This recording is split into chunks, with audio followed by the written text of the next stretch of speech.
පළවෙනි පාඩමේ තියෙනවා වාරි සංස්කෘතිය යටතේ වැවක කොටස් පිළිබඳව. එහි ක්‍රියාකාරීත්වය.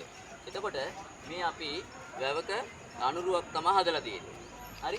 වැවේ ප්‍රධානතම අංගය තමයි වැව් බැම්ම. මේ තියෙන්නේ වැව් බැම්ම. මේ අපි නිර්මාණය කරලා තියෙන්නේ.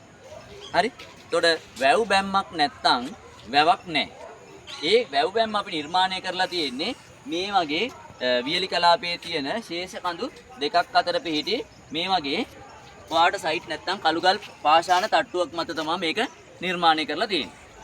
හරි. එතකොට වැව් බැම්ම මෙහෙම නිර්මාණය කරලා මේ වැව් බැම්මේ නිර්මාණයෙන් පස්සේ මේ වැවේ වතුර පුරවන මට්ටමට ආපුහම වැව් බැම්ම මේ එන මේන් ඉතුරු වෙන මේ ඇතුල් වෙන ජලයෙන් මේක වැව් බැම්මේ වැදුනට පස්සේ සේදෙනවා. ඒක නිසා මෙන්න මේ ජලය මේකේ වැදිලා සේදෙන නිසා එන රළ පන්නන්න උපකරණයක් අපි හදලා තියෙනවා. ඒක තමයි මෙන්න මේ කළුගල් අතුරලා තියෙන්නේ.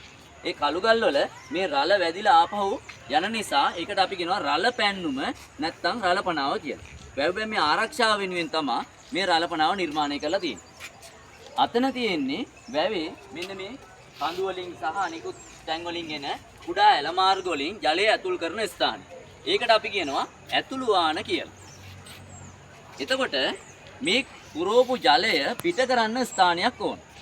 ඒක තමයි අපි මෙන්න මේ සොරවුව කියලා කියන්නේ. අපි මෙතෙන්දී මේ කුඩා බට දෙකක් යොදාගෙන යටින් එකක් තියෙනවා. ඒක මඩ සොරවුව කියලා කියනවා. උඩින් තියෙන්නේ ගොඩ සොරවුව. ජලය හිග කාලවල මඩ සොරවුවෙන් තමයි අපි ජලය පිට කරන්නේ. ජලය පිරලා තියෙන අවස්ථාවල ගොඩ සොරවුවෙන් තමයි ජලය පිටට ගන්නෙ. මේකේ වතුර පිරලා තියෙද්දි වැව් බැම්මට ලොකු පීඩනයක් එනවා. ඒ නිසා කෙලින්ම සොරවුවට අපි ජලය දුන්නොත් වැව් බැම්ම කඩාගෙන යනවා.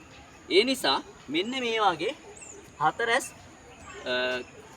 ගඩොල් වලින් බැඳපු මේ පෙට්ටියක් වාගේ උපකරණයක් වැව් මැද තියෙනවා. ඒක තමයි බිසෝ කොටුව කියලා කියන්නේ. එතකොට මෙහෙන් එන ජලය බිසෝ කොටුවට මෙහෙම ගිහිල්ලා ඒකේ දැන්න පීඩනය මෙහෙම රවුමට කැරකිලා මේ සොරවුවට එන නලයක් කරා සොරවුවට ඇවිල්ලා සොරවුවෙන් ජලය පිට කරනවා.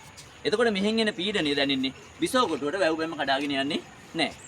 ඒ පිට කරන ජලය ඇල මාර්ග දිගේ ගිහිල්ලා තමයි මේ කෙත් බිම් වලට යන්නේ. මේ තියෙන්නේ කෙතක අනුරුවක්.